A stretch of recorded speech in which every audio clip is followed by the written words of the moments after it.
There's no question whatsoever that agencies of the United States government are withholding UFO information. Government should make public all of its records on this or any other subject. People here are still afraid to talk. They're afraid they're going to get, blown away if they say anything. From the boundaries of the universe to the depth of your soul, embark on a journey through the unknown and unexplained as we explore mysteries, magic, and miracles.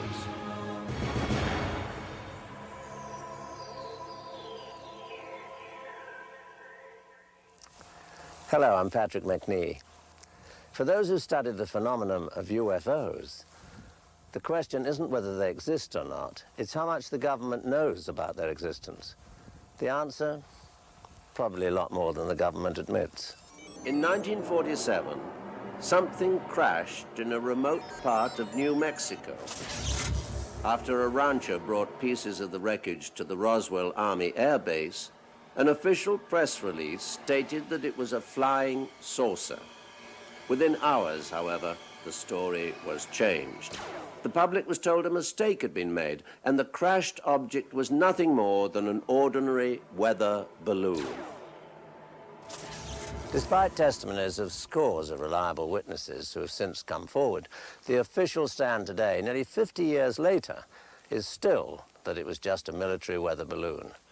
A new Air Force investigation announced its findings just weeks before this broadcast. It wasn't a UFO.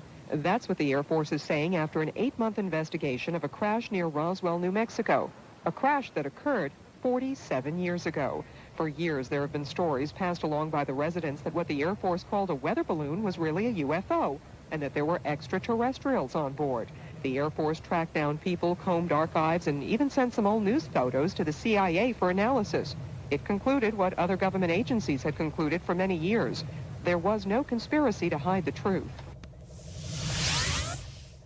The amount of dissenting opinion is almost overwhelming among those who have investigated the incident and those who were witnesses. Don Schmidt, author of UFO Crash at Roswell, has painstakingly researched every angle of the Roswell story, including the notion that the Army misidentified a weather balloon as a UFO. The first press release that it was a flying saucer, and 6 hours later, we're sorry, ladies and gentlemen, there's no threat. There's nothing to be up in arms about. It's just a radar reflector device, constructed of foil, balsa wood, and baling twine. Now, even the rancher would have recognized the baling twine, certainly, and the rest of the material very conventional. And the very idea that the rancher, the sheriff, the deputies, the intelligence officer, the base commander, the counterintelligence officers, the engineers at Roswell, nobody could identify foil, sticks, and baling twine until General Ramey examines the material, and it's just a weather balloon. The question is, which press release is the true story? We have over 500 witnesses testifying through sworn affidavit or video deposition that what was recovered out here at this site and at the debris field site just 40 miles from here was not manufactured on this earth. Bob Shirkey is one of those witnesses. As an Army pilot stationed at Roswell, he got a close look at some of the recovered material as it was loaded onto a plane. He remembers the report that it was a flying saucer. The very next day, there was a recant from 8th Air Force saying that it was a weather balloon that was found and not an unknown object. All I can say to that is that we had weather balloons in base operations because the weather station was there also. And I would see them carry a balloon out, blow it up, and send it on its way with a radio sound and so forth. And what was brought through the building and loaded on the airplane was not the same material. It was not a weather balloon. One important figure to express skepticism over the continuing balloon story is Congressman Stephen Schiff of New Mexico. His office has initiated its own investigation into the case. He believes official records pertaining to Roswell exist and that these should be made available to the public. Can you imagine probably the best bomber group in the Army Air Corps saying that a weather balloon was a flying saucer? That would have been quite an embarrassment, and there should be some documentation of that going back and forth in Air Force, then Army Air Corps channels about how could this happen?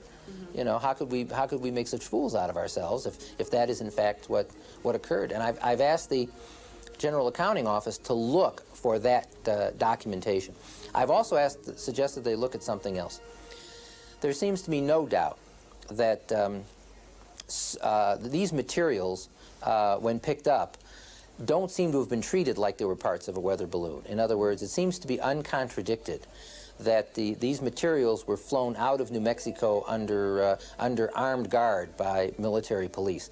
Now, weather balloons are not normally shipped under armed guard, so I've also suggested they look for the records as to who issued instructions suggesting that these materials be guarded at gunpoint. That is not how you normally see a weather balloon transported. Public interest in the Roswell case has reached an all-time high as interest in UFOs in general is rising. Walter Haut was the public information officer at Roswell, whose job it was to issue the official flying saucer press release. Haut's Army experience with public information and UFOs has been called upon more recently. A couple of years ago, he and some partners opened a non-profit UFO museum in Roswell to satisfy a growing curiosity on the subject. Radar and visual presentation from all 50 states. Several months ago, the Showtime cable network aired a special 2-hour movie about Jesse Marcel, the intelligence officer sent to investigate the crash. Here, the Major, played by Kyle MacLachlan, arrives at the debris-strewn ranch belonging to Mac Brazel, played by Dwight Yoakam.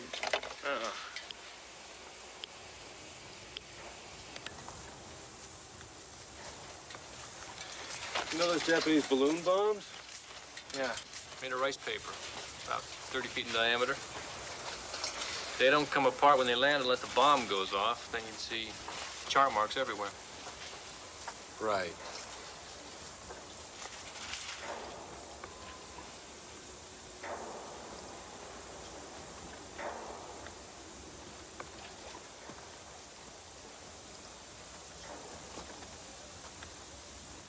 Was this gouge here before? Nope. All right. Let's just suppose Los Alamos or White Sands launched some ultra-experimental plane, rocket, or whatever. They'd be out looking for it. Maybe they are, maybe they can't find it. That happened. Sherman, look around you. What do you see? I mean, what do you see geographically? This place may be remote by car, but not by plane. You'd have to be blind not to spot this from the air. Nobody's found anything because nobody's out looking. And that means this ain't ours. To better understand the significance of the entire Roswell case, let's go back for a moment to early summer 1947. It was less than 2 years after the end of World War II. The troops had come home. America was getting back to work and coming to terms with its new position as a global power. And the Cold War was heating up. In late June and early July, there were a series of strange reports from all over the world. People were seeing unrecognizable objects flying around with inexplicable trajectories. Some appeared to be round discs, others cigar-shaped. And the stories were not just from ordinary citizens. Many reports came from highly trained pilots, both civilian and military. New Mexico at the time was home to a number of highly classified military projects. On the night of July the 4th, the central part of the state was hit by some of the most violent thunderstorms in memory. A rancher named Mac Brazel was one of a number of people who heard a loud explosion amidst the thunder. Investigators have established the sequence of events which then followed. July the 5th, Brazel discovers a huge field of very strange, lightweight metallic debris on his ranch, and the next day he brings it to the sheriff in Roswell. They then report the find to the Army Air Base. On July 7th, Brazel takes Major Jesse Marcel and another officer out to the debris field where they load up some of the material and bring it back to the base. The next morning, troops are sent out to guard the debris field as well as an actual crash site 40 miles away. After Brazel talks to some local radio stations, Colonel Blanchard, the commander of the base at Roswell, dictates a press release saying the Army has captured a flying disc. That afternoon, the story hits the wires, and phone lines in Roswell are jammed. But within hours, Major Marcel is sent to Fort Worth with some of the debris, and there, General George Ramey gives Marcel some remnants of a weather balloon. At a hastily arranged press conference, Ramey says his officers had made a mistake, and the crashed object was in fact nothing more than a weather balloon with an attached radar reflector. And so the case was closed. Everyone moved on to other things. Just 2 months later, the attention of the nation was riveted on Chuck Yeager as the man with the right stuff broke the sound barrier and our own space program was officially underway. Whatever happened at Roswell was quickly forgotten by all, except those who were actually there. One of the most perplexing features of the incident is that the Army at first appeared to acknowledge the existence of an extraterrestrial craft, then completely denied it. Why didn't anyone question the about face? Those who were there have their own theories. This was right after the war.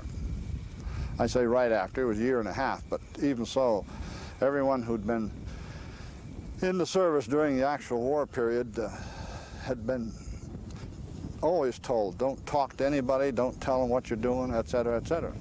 I think you've got to take a couple things into consideration. The 509th was a very highly classified organization. They were the only ones in the world capable of handling and delivering an atomic weapon. If you didn't have a need to know, you didn't ask. I was a bombardier, amongst other duties. I never was permitted to go near an airplane that had the bomb racks capable of handling an atomic weapon. I never asked to. I knew that I wasn't supposed to, so that was the end of it. You've got a different frame of mind back in 1947 than you have in 1994. Frank Joyce was a radio personality in Roswell at the time and spoke with rancher Mac Brazel. He believed national security may have motivated the cover-up. That was a different era than now. You didn't have the complex society that we have now. You did not have TVs, cameramen, as we have scheduled here, a news reporter like yourself with a backing of all sorts of people and all the best equipment in the world to report everything that happened. So when a statement came out on the news wire that simply said it's a weather balloon, people were inclined to believe it.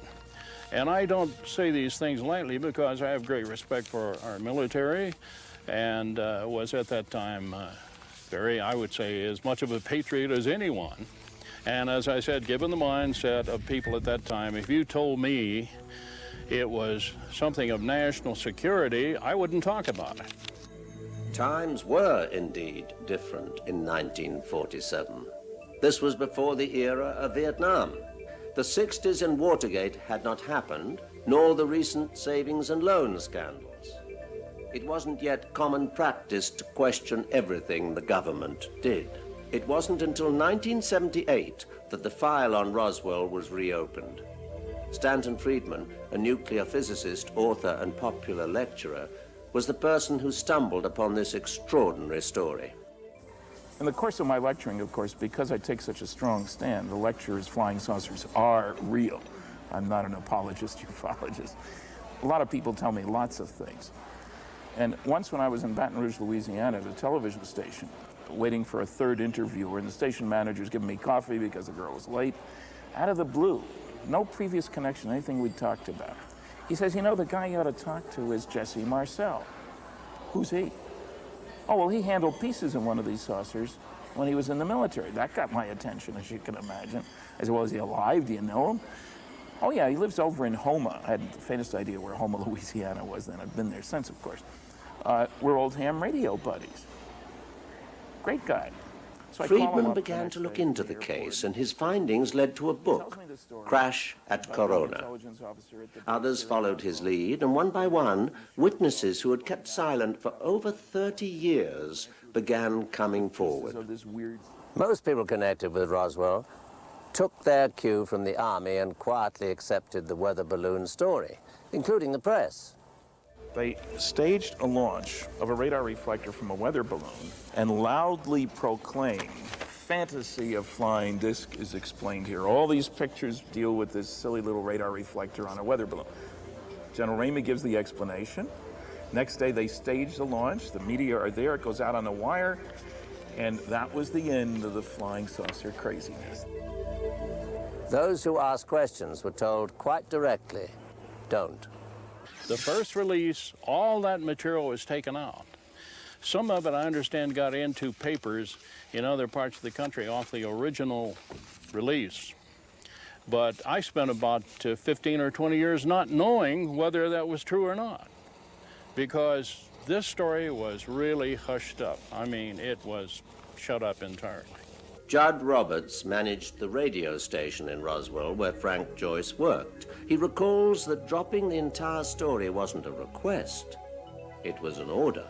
I had a call from Washington the next day, right after that, after the news deal had come out, and saying that if we put anything on the air at all, that they were monitoring us, and if there was anything on the air at all, frankly, they'd pull our license. He wasn't talking about a hearing or anything. He said it'll be canceled not later than tomorrow morning. There are many reports of witnesses being threatened or bullied, or in the case of military personnel, being shipped off to remote locations, all to keep the lid on this story. Nobody knew about this site except some of the civilians involved, and they were actually threatened into submission. The military went to their homes, they sequestered them at the base and reinforced their oaths of secrecy with physical threats. In other words, you will come to bodily harm if you ever say a word about this. When people like Stanton Friedman, Don Schmitt, and others went to federal agencies and began probing, one thing they found was that the U.S. government was anything but cooperative with information. Back in the late 70s, went after the CIA, everybody's favorite target, you know. We want all your UFO information. We don't have any UFO information. You do too. We do not. We appeal. They deny. We go to court. The judge says, do a search of your files, gentlemen, at the CIA. They come back, oh, we found 900 pages of UFO information. After saying they had none, you understand.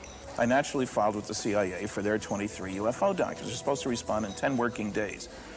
That's pretty quick, and you know what's going on. 35 months later, they responded.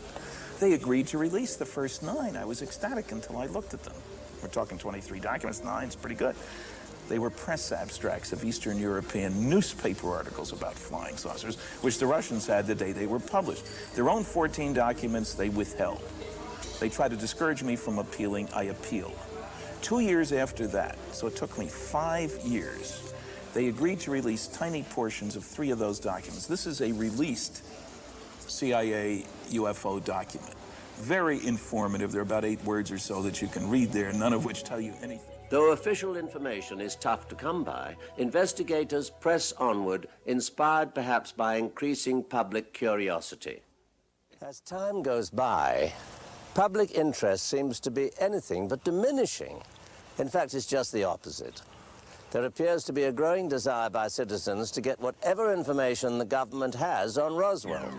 The popular scientific monthly, Omni magazine, recently featured a Roswell declaration in which readers were invited to join the petition for any information the government may have. There is an ever-growing pile of books, articles, and videos relating to Roswell. It's clear that people want to know. So the question is, why are they still withholding all this information? Why the cover-up after all these years? If you had some sort of a national security situation, people just wouldn't talk about it. I can't imagine any kind of security need from the year of 1947, which may have been valid then, being still valid almost 50 years later.